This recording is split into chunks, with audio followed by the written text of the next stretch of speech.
할렐루야. 묵상에 도움을 드리기 위해서 계속 영상으로 함께 하고 있습니다.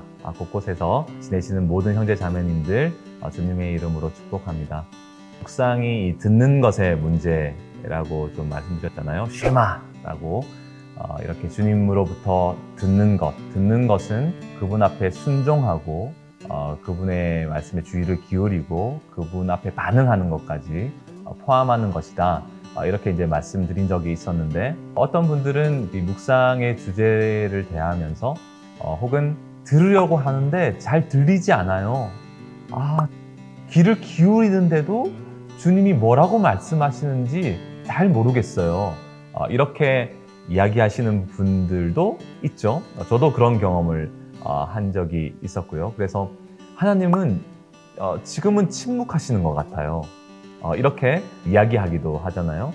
하나님이 침묵하신다 라는 표현을 우리는 때로 주님 앞에 어떤 주제로 기도를 할 때라거나, 또 혹은 이제 저 같은 경우는 이 재정을 주님 앞 공급해 달라고 기도할 때라든지, 기도에 대한 분명한 응답이 아직 허락되지 않았을 때, 그때 우리가 하나님이 아직 침묵하고 계신다 라는 그 표현을 우리가 쓰잖아요. 하나님이 침묵하신다. 그런데 하나님은 정말 침묵하시는 분이실까요? 그 부분을 좀 함께 얘기해 보고 싶습니다. 기억하셔야 할 것은요, 하나님은 침묵하시지 않습니다. 하나님은 침묵하시지 않습니다. 어떤 분들은 그렇게 이제 물어보기도 하죠. 하나님의 침묵을 어떻게 대처해야 하나요? 하나님의 침묵하실 때는 어떻게 해야 하나요? 그러나 하나님은 말씀하시는 분이십니다. 하나님은 침묵하시지 않습니다. 그 첫 번째 증거는 뭔지 아세요? 성경 어디를 펼쳐보아도 백지가 없다는 것입니다. 거기에는 말씀이 기록되어 있죠. 하나님은 침묵하시지 않아요. 그 말씀은 처음부터 있었습니다. 그 요한복음 1장에 보면요, 1장 1절부터 제가 잠깐 읽을게요. 태초에 말씀이 계시니라. 이 말씀이 하나님과 함께 계셨으니 이 말씀은 곧 하나님이시니라. 그가 태초에 하나님과 함께 계셨고 만물이 그로 말미암아 지은 바 되었으니 지은 것이 하나도 그가 없이는 된 것이 없느니라. 그 안에 생명이 있었으니 이 생명은 사람들의 빛이라. 빛이 어둠에 비치되 어둠이 깨닫지 못하더라. 자, 이 말씀에 의하면 태초에 말씀이 있으셨고 이 모든 천지 만물이 무엇으로 만들어졌습니까? 말씀으로 지으셨다고 이렇게 표현되어 있죠.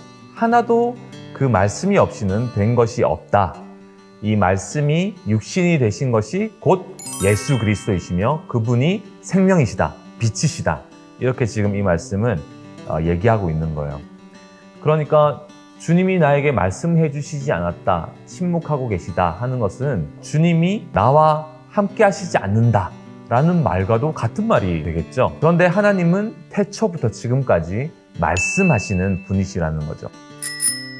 두 번째 증거는 요한계시록 3장 19절 20절에 보면 라오디게아 교회를 향하여서 주님께서 말씀하신 그 말씀이 나오는데, 자, 라오디게아 교회 하면 차지도 뜨겁지도 않은 아주 미적지근한 그런 상태에 있는 교회잖아요. 그 교회를 향하여서 주님 말씀하시던 중에 3장 19절 20절에 이렇게 얘기하고 있습니다. 무릇 내가 사랑하는 자를 책망하여 징계하노니 그러므로 내가 열심을 내라. 회개하라. 볼지어다 내가 문 밖에 서서 두드리노니 누구든지 내 음성을 듣고 문을 열면 내가 그에게로 들어가 그와 더불어 먹고 그는 나와 더불어 먹으리라. 이렇게 말씀합니다. 자, 이 말씀을 지금 이 차지도 뜨겁지도 않은 라오디게 교회에게 하시는 말씀이라고 생각을 해보면, 주님은 여러분 이런 냉랭한 교회, 미적지근하고 하나님 앞에 미온적인, 반응하지 않는 것 같은 이런 교회를 향하여서 무릇 내가 사랑하는 자를 책망하여 징계한다 이렇게 말씀하십니다. 하나님은 그런 자라도 사랑하십니다. 아멘. 그러므로 내가 열심을 내라, 회개하라 이렇게 말씀하시는 것입니다. 자, 이 말씀의 이미지를 보면 20절에 특별히 볼지어다 내가 문 밖에 서서 두드린다는 거예요. 자, 우리가 어떤 성화 같은 데 보면은 예수님이 이렇게 문 밖에서 문을 두드리고 계시는 그림을 본 적이 있으실 거예요. 그 그림에 보면 문 손잡이가 밖에 없어요. 안쪽에 있죠.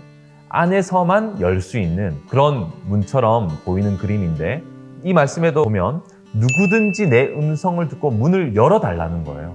문을 열면 내가 그에게로 들어가 그와 더불어 먹고 그는 나와 더불어 먹으리라, 이렇게 말씀하시는 것입니다. 이 말씀을 보면 놀랍게도 우리는 우리의 마음의 문을 열지 않을 수도 있어요. 그렇죠? 주님이 문을 열면 내가 들어가겠다 이렇게 말씀하시는 것 보니 열지 않을 수도 있다는 것입니다. 생각해보면 주님이 이 문을 부수고 들어오실 수도 있잖아요. 그분은 만왕의 왕이시며 만주의 주시잖아요. 그런데 이 예수님의 겸손을 한번 생각해 보십시다. 예수님의 겸손 말이죠. 문을 열면 들어가겠다는 것입니다. 사실 주님께서 이렇게 저자세로 나오실 필요가 없으신데, 그래야만 할 이유도 없으신데 뭐하러 우리의 회개할 때까지 기다리겠습니까? 그런데 주님은 문을 두드리고 계실 뿐인 거예요. 문을 열어달라는 것입니다. 그러면 내가 들어가 그와 더불어 먹고 그는 나와 더불어 먹으리라, 이렇게 주님께서 말씀하십니다. 주님이 우리의 마음의 문을 두드리시는 이유는 무엇이겠습니까? 우리를 사랑하시기 때문입니다. 우리의 마음이 냉랭하고 차지도 뜨겁지도 아니한, 주님 앞에 너무나 미온적이고 반응할 수 없는 그런 마음의 상태라도 주님은 우리의 마음을 두드리고 계시다는 거죠. 버려두지 아니하시고, 우리를 버려두지 아니하시고 말이죠. 우리도 사람들과 이렇게 대화를 할 때 보면 그 사람에게 친근해지려고 대화를 막 하는데도 그 사람이 나에 대해서 반응을 하지 않고 계속 콧방귀 뀌면서 반응하지 않는다면 계속 그에게 친절하게 대할 모든 이유가 사라지죠. 그리고 에이, 저 사람과 대화 못하겠네, 이렇게 그냥 떠나고 말 것입니다. 그죠? 그런데 우리의 마음이 차갑고 딱딱하고 마음의 문이 닫혀있는 그때에도 주님은 우리를 사랑하사 오셔서 우리의 마음의 문을 두드리고 계시다는 것입니다.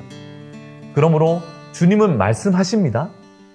우리의 듣지 않는 것에 문제가 있다는 것이죠. 우리의 마음의 문을 열지 않는 것이 문제라는 것입니다.